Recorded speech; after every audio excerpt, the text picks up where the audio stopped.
Señoras y señores, gracias por estar con nosotros. Tengo la satisfacción de compartir con Julio Ortega Tous, intelectual dominicano. Vamos a hablar de temas importantes.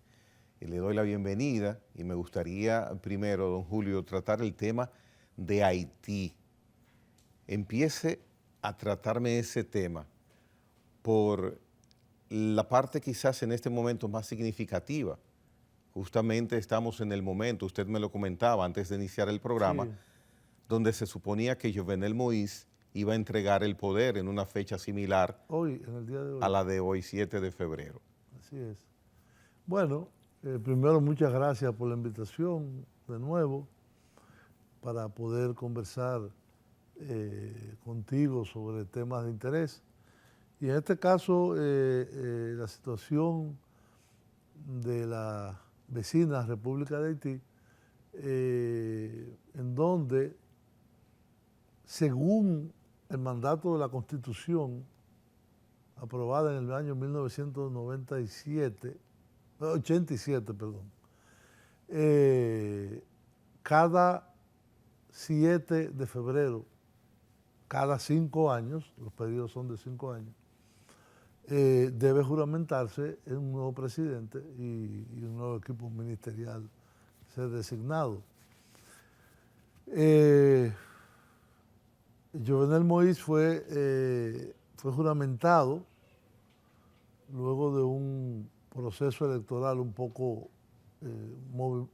con mucho movimiento, el 7 de febrero del año 2017. Es decir, que en esta fecha se cumplieran los 5 años, previo debió haberse realizado elecciones presidenciales y tener ya definido un presidente electo y tomar posición el día de hoy, 7 de febrero del año 2022. ¿Por qué el 7 de febrero? Que viene siendo el equivalente al 16 de agosto dominicano. El 16 de agosto aquí fue la restauración de la República de la anexión a España. Y por lo tanto es una fecha magna para los dominicanos. ¿Por qué el 7 de febrero en Haití? Porque el 7 de febrero fue la fecha en que cayó la dictadura de los Duvalier.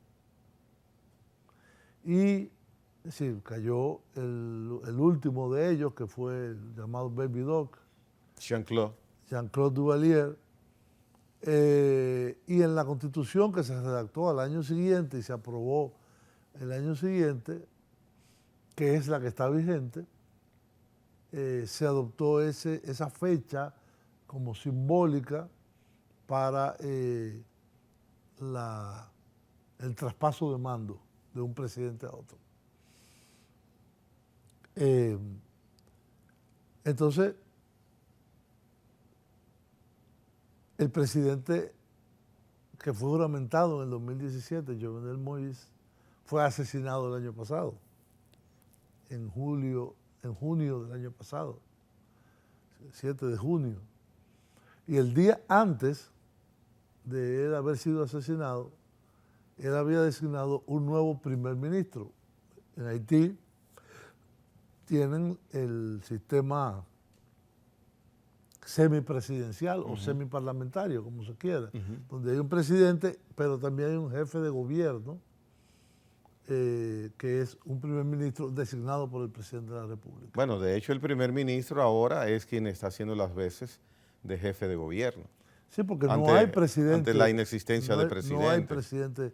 En la Constitución haitiana no hay vicepresidente. En Haití todo es inviable. Hay que mencionarlo así, no se puede mencionar Bueno, yo no diría que todo. de otra forma, pero ¿qué puede ser viable? Un país que verdaderamente ni con la asistencia nuestra ha podido retomar un cauce normal. Pero bueno, lo que le quiero es significar, ante la situación de Haití real. No, yo que quería era completar la idea Ya. de que el 7 de febrero se concluye el mandato del presidente. Y como bien tú dices, como no hay presidente, y este primer ministro fue designado un día antes de ser asesinado por el presidente Jovenel Moïse, se supone que su mandato concluye el día de hoy. Precisamente entonces mi pregunta, ¿qué hacer, piensa usted, ellos, qué harán en este momento? ¿Por dónde podrá estar la salida? Porque no hay nada concreto que uno pueda mencionar va a suceder allí. Sí, yo pienso que lo más importante es ahora mismo hay una situación de facto.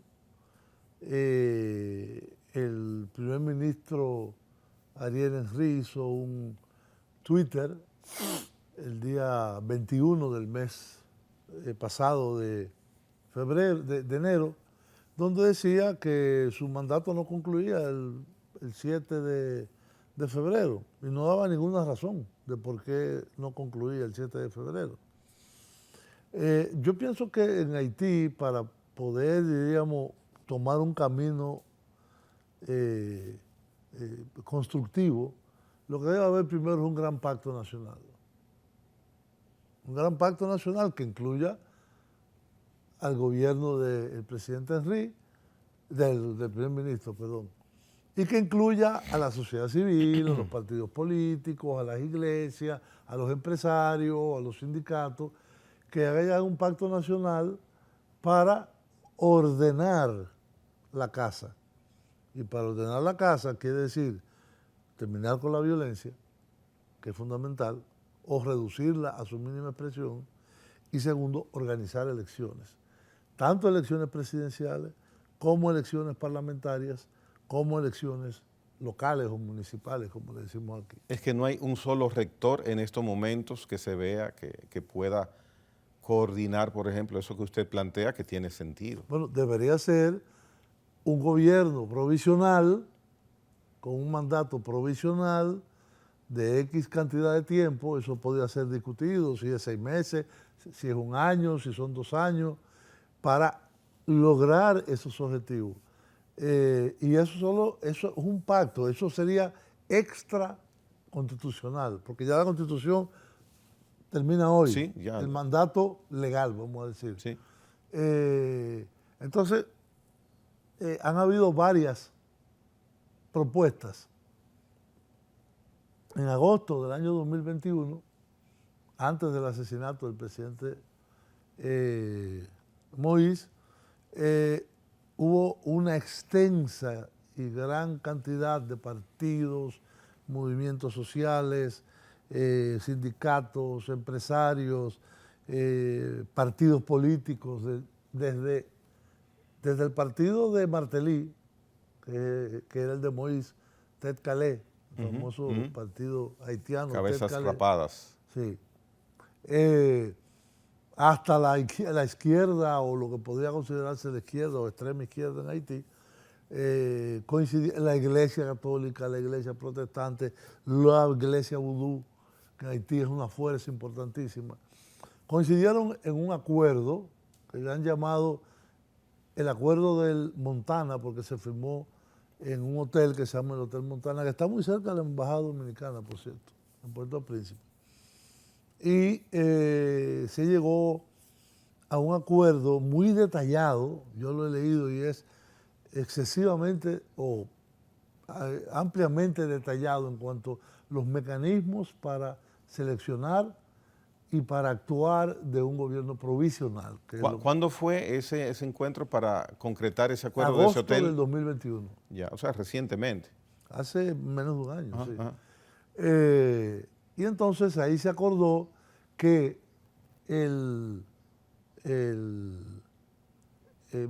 mecanismo seleccionado, que se llama el Consejo Nacional de Transición, que está conformado por representantes de muchas de esas instituciones, seleccionaría, propondría y por votación mayoritaria seleccionaría un presidente interino por 2 años y un primer ministro interino por 2 años, con la misión, como te dije, de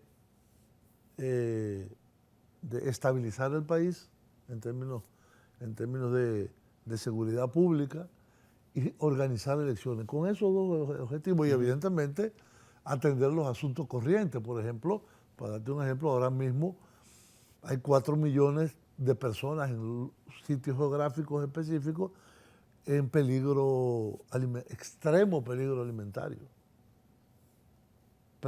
Hambruna, para decirlo en otro nombre. Algo sumamente peligroso para el pueblo haitiano y para nosotros. Personas que no tienen que comer. Y eso se incrementa porque... Por ejemplo, la Unión Europea el día de ayer anunció que dispuso de 70 millones de euros para ayuda alimentaria.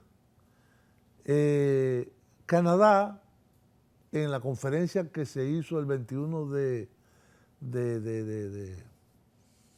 enero de este año, en la cual la República Dominicana también participó, fue una conferencia virtual. La conferencia virtual que se realizó. Pero es importante porque quiere decir que la comunidad internacional se está moviendo ya con el tema haitiano. Canadá dispuso de 40 millones de dólares canadienses también para ser canalizados vía el Programa Mundial de Alimentos, que es un organismo de Naciones Unidas y de la FAO. Los Estados Unidos también anunciaron que iban a participar en ese fondo común para atender, según el PMA, ellos necesitan por lo menos, creo que son 300 o 400 millones de dólares en alimentos para ser distribuidos en Haití. Y Estados Unidos además había realizado una conferencia unos días antes, en el mismo mes de enero, que presidió el subsecretario de Asuntos del Hemisferio Occidental, Nichols, para coordinar con lo que se llama el Core Group o Core Group, acciones para atender la situación de emergencia de Haití, y Estados Unidos se comprometió que una de las cosas que ellos van a atender más rápidamente es fortalecer la Policía Nacional de Haití y fortalecer una unidad de lucha contra las bandas y los secuestros, y para eso dispusieron creo que 15 millones de dólares. Puede parecer poco para el tamaño del problema, pero para mí lo importante es la señal de que países con incidencia importante en Haití están moviéndose, y probablemente el día 12 de este mes, en el Consejo de Seguridad de Naciones Unidas se va a conocer un informe. ¿Hoy es día qué? Día 7. Dentro de 5 días se va a conocer un informe de un enviado especial del secretario general para evaluar la misión que tiene las Naciones Unidas en Haití, que se llama BINU, que es el Buró de Naciones Unidas para Haití, que sustituyó a la MINUSTAH, que no tiene tropas, que no tiene mucho menos capacidad que la que tenía la MINUSTAH, y eso se va a conocer el día 12 en el Consejo de Seguridad. Es decir que son cosas importantes que están sucediendo y que vienen a atender la situación creada por esto que está pasando el día de hoy. De hecho, en el Congreso de los Estados Unidos, un grupo de diputados y de senadores, el cual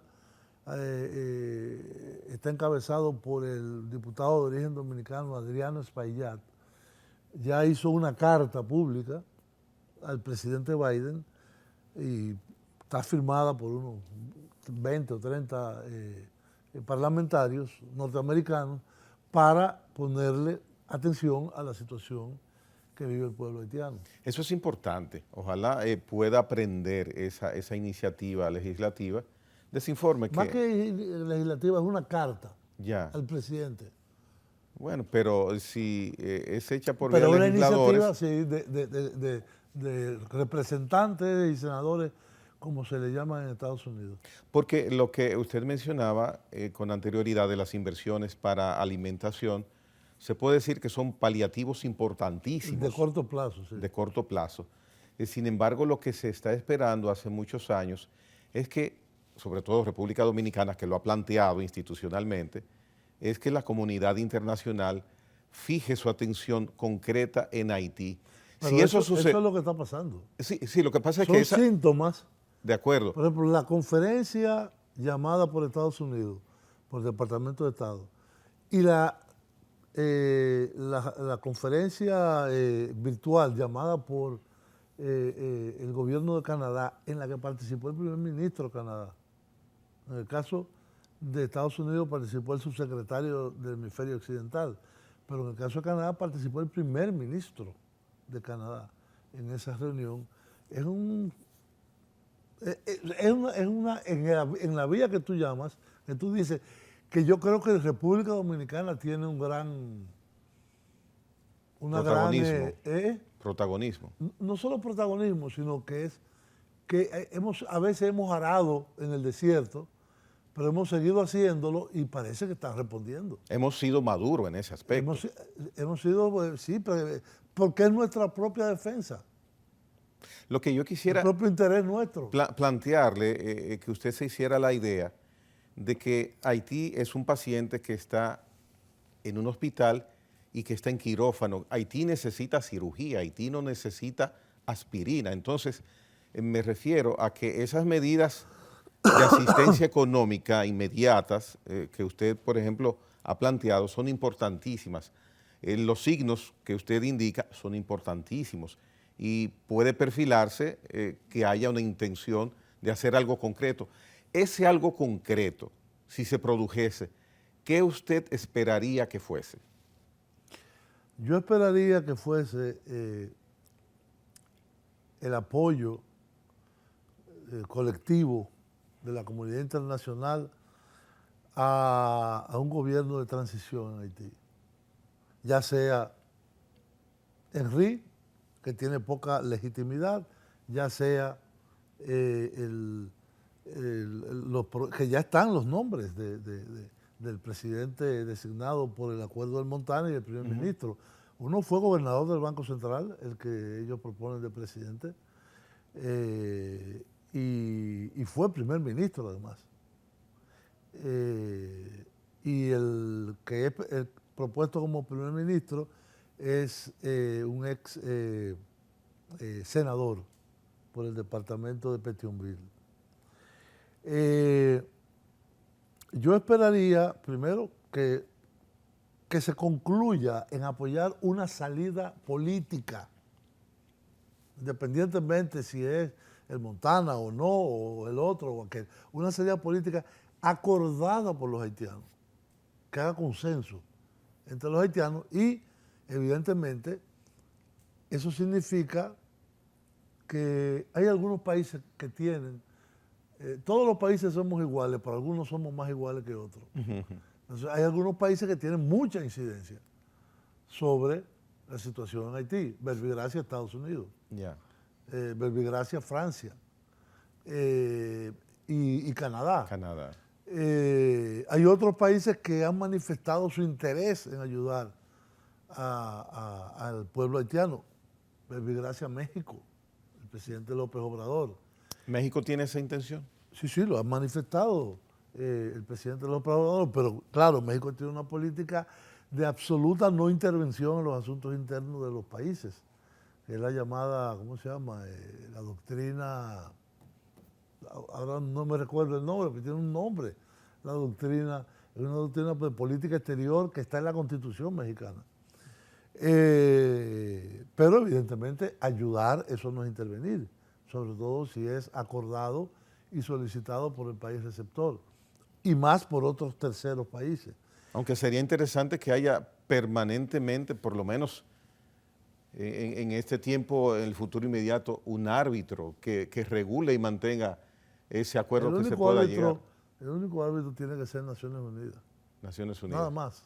¿Bajo Porque qué figura? Un país bajo un mandato del Consejo de Seguridad, de servir como canalizador de los acuerdos a que lleguen los propios haitianos.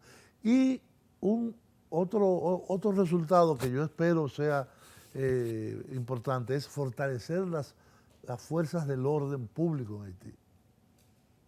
No sé si es solo la policía o si es la policía y un ejército embrionario que ellos tienen o un tercero, sin intervención extranjera.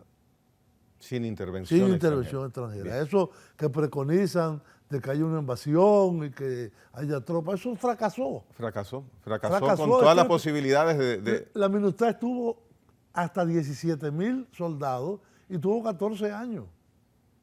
Y salió con descrédito. Y salió, mira lo que salió. Ya, sí, muy Entonces, cierto. lo que hay que fortalecer es los organismos haitianos. Si la Policía Nacional de Haití tiene 6,000 efectivos, que lo lleven a 20,000, con dinero, con recursos, con ayuda, con entrenadores, eso sí. Ya. Vamos a hacer una pausa. Venimos en breve con Julio Ortega, todos aquí en la hora 22. Estamos empezando el programa hablando de Haití. Después del primer segmento continuaremos ese tema, Haití, con Julio Ortega Tos.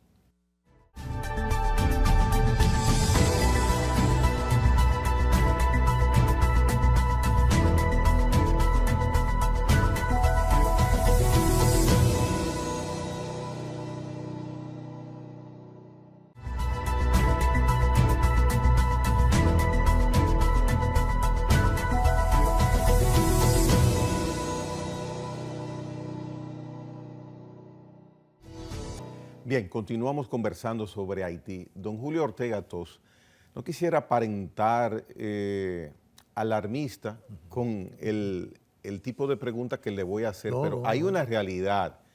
En Haití cada día hay más necesidad de alimentación, más necesidad económica, cada día hay más miseria. ¿Puede estar de esa situación en ebullición, esos tres aspectos que he mencionado, cerca de que pueda haber una derivación de buscar asistencia, oxígeno, buscar comida con una demanda mucho mayor que la que ellos necesitan hasta ahora hacia República Dominicana? O sea, en otras palabras, ¿puede haber un incremento en cruzar hacia acá buscando auxilio de personas? Bueno, si la situación no se atiende, si la situación se deteriora, si la situación deriva en mayor enfrentamiento entre las fuerzas políticas e inestabilidad, si hay mayor violencia de las bandas armadas que pululan por todo el territorio, evidentemente que la gente no se va a dejar morir. Y lo más lógico es ir donde más cerca me queda, donde pueda comer.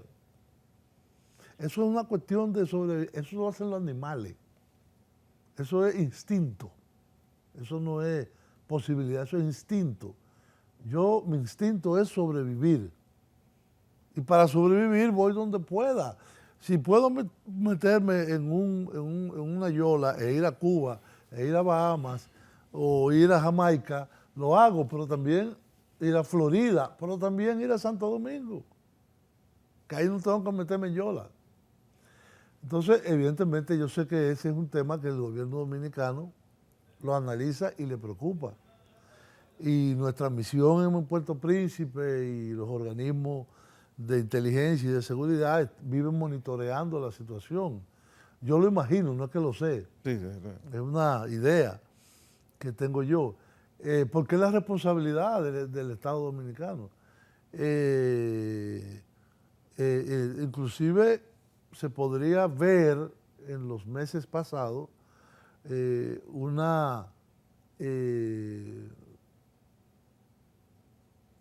un énfasis, vamos a llamarle, en la política migratoria de la República Dominicana hacia la población indocumentada haitiana, la cantidad de militares que hay en la frontera, etcétera.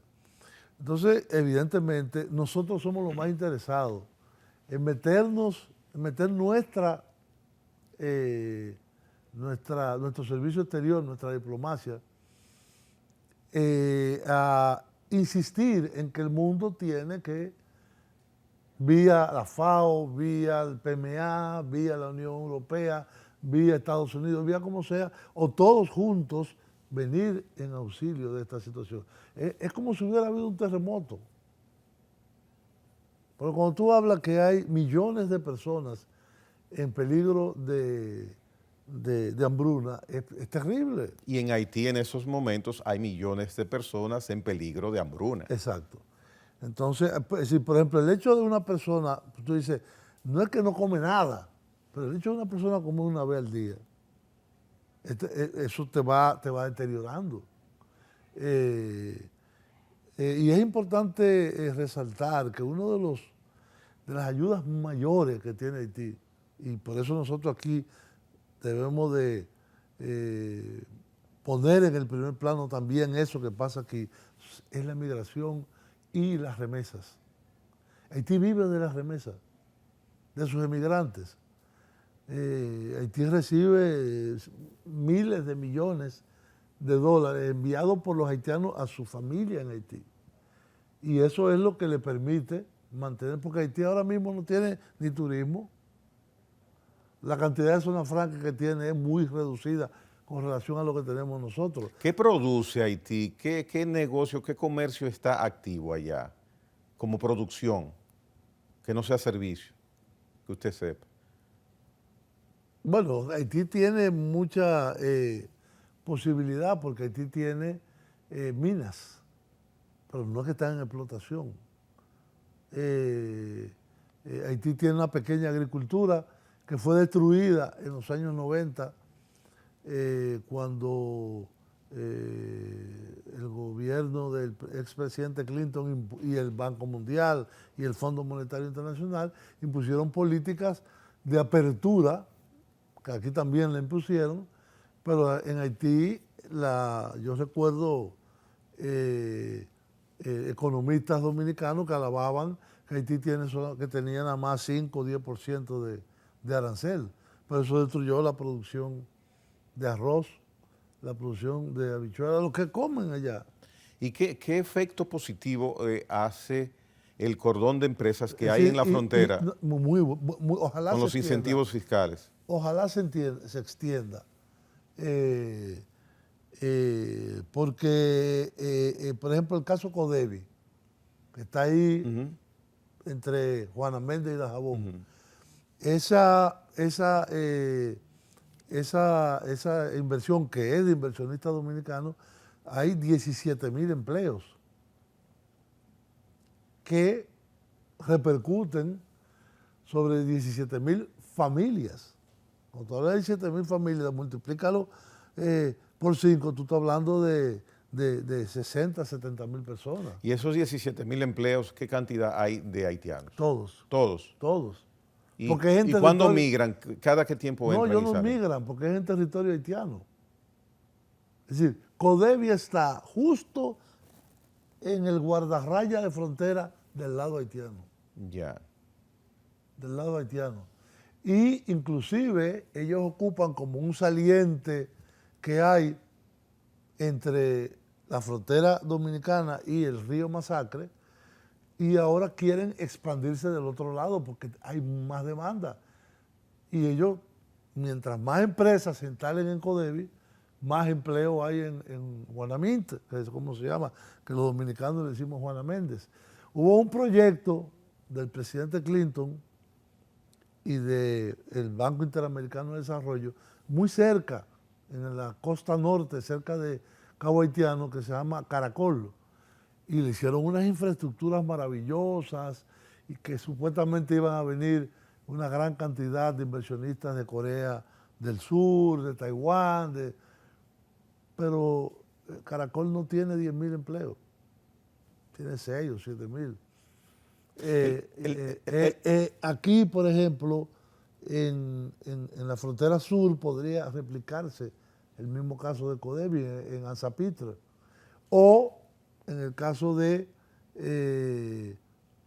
¿cómo se llama?, de Elias Piñas y Belader, del otro lado, o Carrizal, como se llama, justo del otro lado de la frontera. Yo creo que los dominicanos esa es una forma que podemos, y eso aprovechan mucho los empresarios, porque la mano de obra en Haití es más barata que aquí. Entonces se pagan los salarios vigentes en Haití, pero tienen empleo. Yo he estado en Codevi muchas veces, decenas de veces, y eso hay que verlo. Son miles y miles y miles de ciudadanos. Primero que tú lo ves con su motorcito. El comedor que se le hizo al Codevi significa Corporación de Développement Industriel, en francés, Corporación de Desarrollo Industrial. Son productos para exportación. Sí, hay muchos calzados, hay muchos vestimentas, ¿cómo se llama? Textiles, como le dicen, y otro tipo de productos. De hecho, tradicionalmente la zona franca de Puerto Príncipe era la más grande que había en Haití. Ahora Codevi es la más grande. Ya. Hace unos momentos usted mencionó el nombre de Bill Clinton. El nombre de Clinton ha tenido una especie de mitificación con relación a Haití. ¿Qué concreto usted nos puede hablar de la participación de Bill Clinton en el aspecto económico-comercial de Haití, si fuese concreto Sí, eso? no, mira, en relación al presidente Clinton hay muchos, ¿cómo te digo? Muchas leyendas urbanas de que se quedó con el oro. Sí, eso es lo que se habla. Todo eso son inventos, eso no es cierto. Es necesario puntualizar que Clinton, desde antes de ser presidente, desde antes de ser gobernador del estado de Arkansas o ser senador, él tuvo un interés especial, él y su esposa, Hillary, en Haití, al punto que su luna de miel la pasaron en Haití. Sí. ¿Sí? Pero evidentemente algunas de las políticas que estaban en vigor en ese momento, en los años 90, y que eran promovidas por los organismos internacionales como el Banco Mundial, el Fondo Monetario Internacional, el Banco Interamericano de Desarrollo, le hicieron daño a Haití. Eso no se puede negar.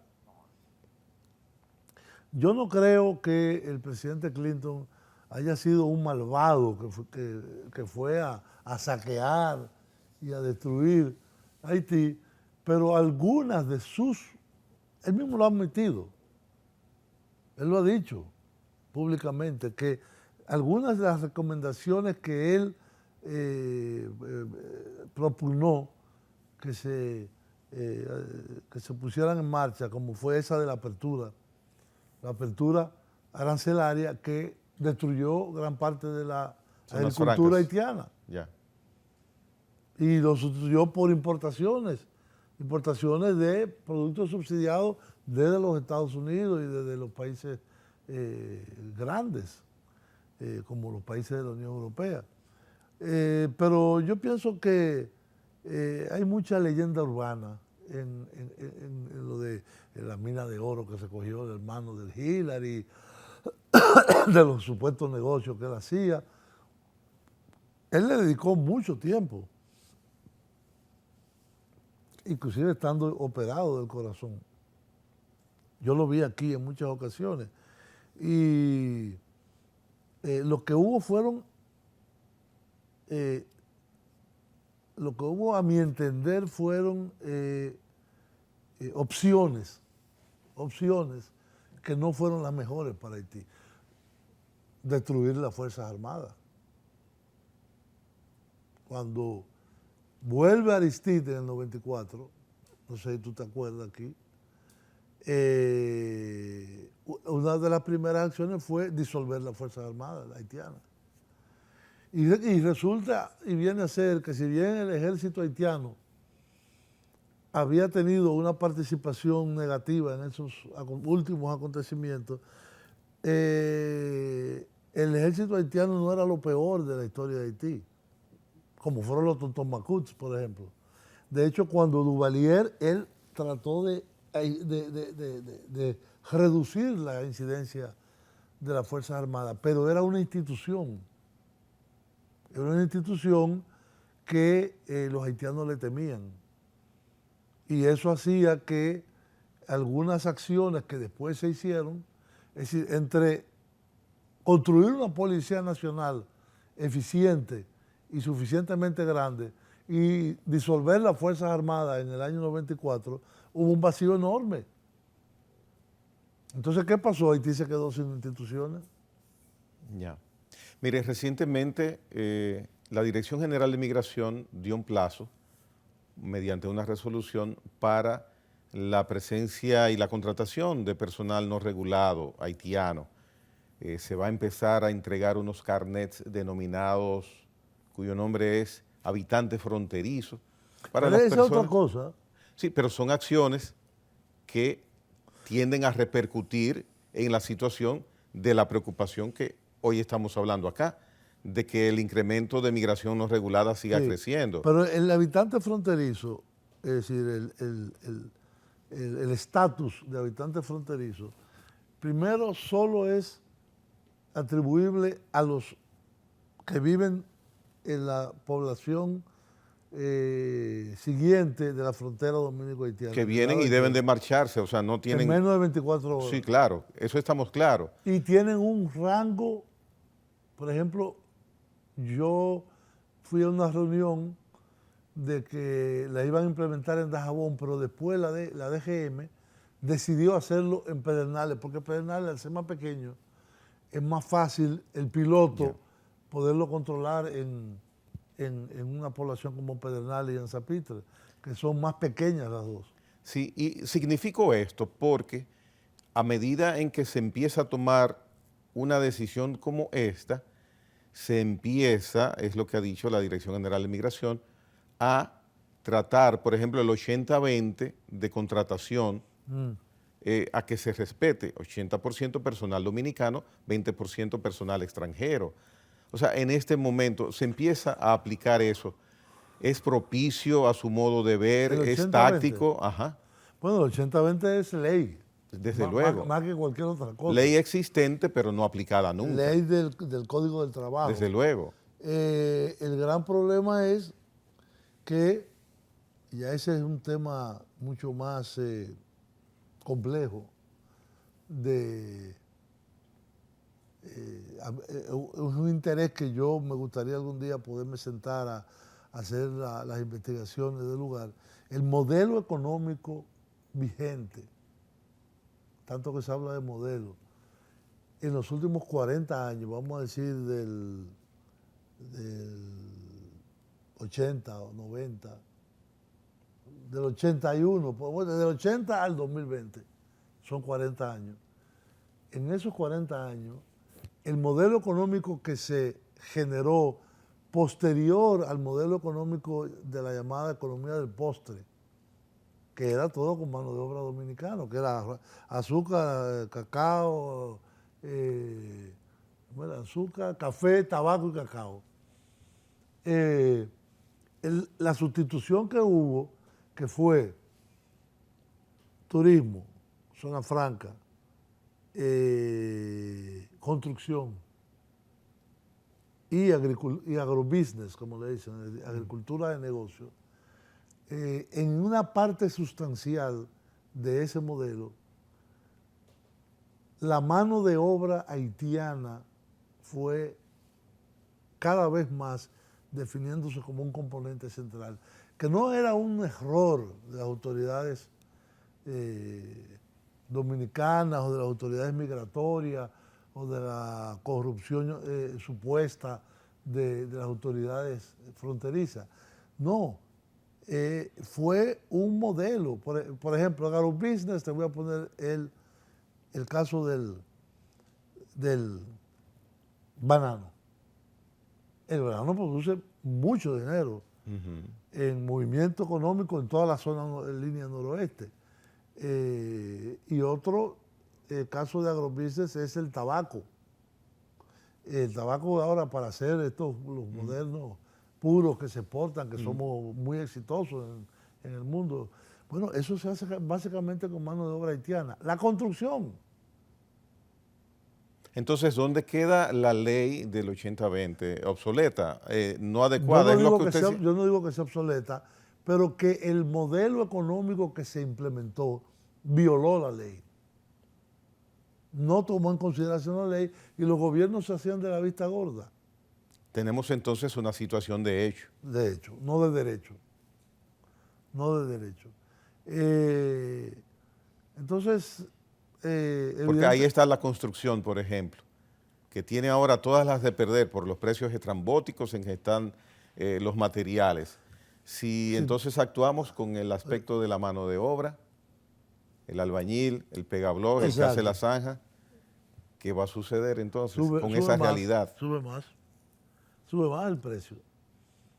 Entonces la intención de la Dirección General de Migración de empezar a ellos aplicar... es cumplir su misión, entiendo yo. Pero tiene que haber una racionalidad lógica, concreta, y de hacer lo posible. Particularmente yo estaría de acuerdo que sea así. Me imagino que cada dominicano Dime también. tú, por ejemplo, recientemente salió una información de una encuesta que hizo la FAO. El 92% de la mano de obra en el arroz son haitianos. Aquí en Dominicana. En toda la República. Desconocía esa... Eso fue recién, eso fue hace unas semanas atrás. En esos productos, en el azúcar ni se diga, porque siempre fue así, y eso lo sabemos. Y es posible que un Estado, en un aspecto tan importante como proteger la mano de obra de su mano de obra nativa, siempre mire para el lado y nunca haya tomado medidas con eso. Eso es lo que ha pasado, pero yo pienso que el Estado debe de intervenir, como ha pasado en otros países, en la tecnificación de la agricultura, en el caso de la agricultura. Y lo mismo en la tecnificación de la construcción. Yo he visto aquí, tú tienes que haberlo visto, una torre de 15 pisos hecha sin grúa. Y la gente me pregunta a los extranjeros, ¿cómo hacen ese edificio tan alto sin grúa? Porque hay un tipo que está jalando una cubeta o está jalando una ¿cómo se llama? Con una polea. Con una polea, una bandeja donde suben los globos. Sí. Eso sucede. Pero eso lo que hace tecnológicamente te estanca. Desde luego. Y encarece el costo de la construcción.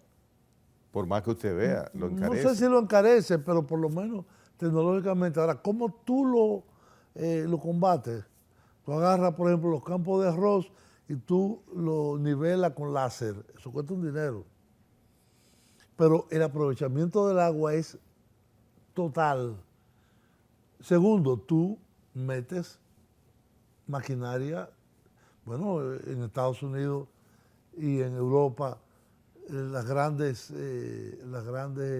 plantaciones están totalmente tecnificadas. Sí, se maneja con poco personal. Con algunas veces hasta familiarmente. Sí, hasta los camiones son automatizados. Sí, sí.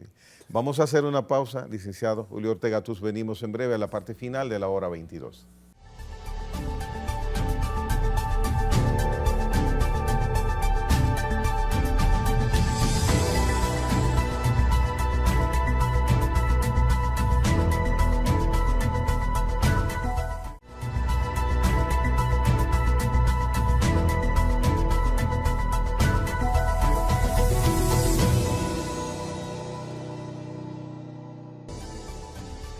Bien, mire, hemos hablado durante todo el programa sobre Haití, lo que debe quizás para mejor beneficio de ellos hacer como país, la comunidad internacional, qué puede hacer, qué está haciendo, qué ha anunciado.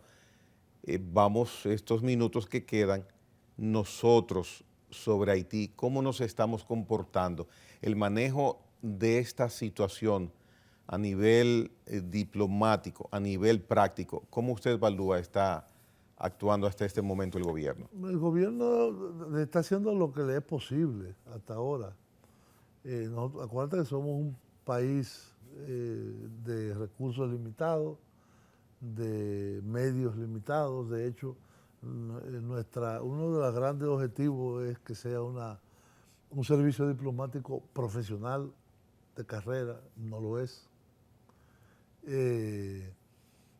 Si esto se hubiera definido en un estado, por ejemplo, qué sé yo, no quiero buscar un país raro, Chile, que tiene una diplomacia de carrera, estuviera sido un tema permanente en la diplomacia dominicana. Pero evidentemente yo creo que se ha hecho mucho, comenzando con la intervención del mismo presidente de la República y con la intervención del canciller de la República, que cada vez que pueden ellos plantean el tema y lo plantean de forma multilateral y de forma bilateral. Es decir, la bilateral quizás es la que menos se oye y menos se escucha, porque eso es en conversaciones de gobierno a gobierno. Pero evidentemente, como te decía ahorita, para mí, parte de estas acciones que han pasado este año, de Estados Unidos, de Canadá, de la Unión Europea, y que espero que sigan profundizándose y llevándose a cabo, tiene mucho que ver, es decir, es un éxito para el gobierno dominicano, porque ha sido, en un momento se pensó, estamos arando en el desierto, pero no, en un momento ya la matica está surgiendo. ¿Qué ha hecho el Estado dominicano que ha sido acertado para tener esas especies de resultados que usted ha mencionado hoy? Insistir, insistir, insistir y nunca desistir. Porque es que el tema de las relaciones con Haití y de la estabilidad o inestabilidad de Haití no es un asunto de política internacional para nosotros. ¿No? No, es un problema interno nuestro. Porque si no lo hacemos, se deteriora el tema de la migración ilegal y la migración, digamos, de sobrevivencia, porque es a sobrevivir que vienen. Yo creo que la mayoría de los gobiernos dominicanos lo han hecho desde los años 90, pero en estos últimos, o en este último gobierno ha habido mucho más consistencia y sistematicidad en el asunto. Yo le digo, yo que trabajo en ese tema, en Cancillería, es una preocupación permanente. Es decir, nuestro embajador en Corea o en la India o en, qué sé yo, o en Turquía, llevan el tema a las autoridades de cada país. ¿La migración ilegal haitiana crece a voluntad de ella o nosotros la podemos contener? ¿La hemos contenido, bueno, la controlamos? La frontera son 396 kilómetros, y casi 400, para redondearlo. Y es muy sinuosa, es muy montañosa, muy difícil de controlar. Y no hay ninguna barrera física para poder hacerlo. Y los medios humanos con que se cuentan. Ahora se dice que se han enviado de 10 a 12,000 soldados, pero si uno divide, vamos a suponer, 10,000 soldados entre 400 kilómetros, eso da ¿cuánto? Cada 500 metros, más o menos, un soldado. Que no se hace así en la distribución en la práctica. No, de hecho no se hace así, porque es muy no es práctico. No es práctico. Pero yo siempre he dicho que independientemente de la opinión sobre cualquier tipo digamos, de instrumento físico fronterizo, como por ejemplo los bornes, que la mejor política fronteriza es fortalecer la presencia humana de los nacionales dominicanos y que quieran quedarse ahí y que crezca. Es decir, mire cómo yo tengo familiares que vienen de la provincia de Altagracia y conocí la provincia de Altagracia siendo un niñito y ahí no había gente, no había nada, no había nada. Cuando hagan este proyecto de Cabo Rojo y se llene de hoteles, de aeropuertos, de actividad, usted verá cómo se va a llenar de gente. Y si lo comparamos con lo que está pasando en Codevi y en Dajabón, es decir, yo creo que esos son los ejemplos a seguir. Fortalecer la presencia humana a todo lo largo de la frontera. Bien. De los dominicanos, que en una época le llamaron dominicanización de la frontera. Sí. Pero ya no tiene que ser porque dominicanizada está. Es fortalecer la población dominicana en la frontera. Bien, le agradecemos, licenciado Julio Ortega Otuz, su presencia aquí en el programa. Bien, señores, mañana tendremos otra oportunidad de compartir con ustedes en la hora 22. Julio Ortega Otuz estuvo con nosotros hoy día. Hasta la próxima.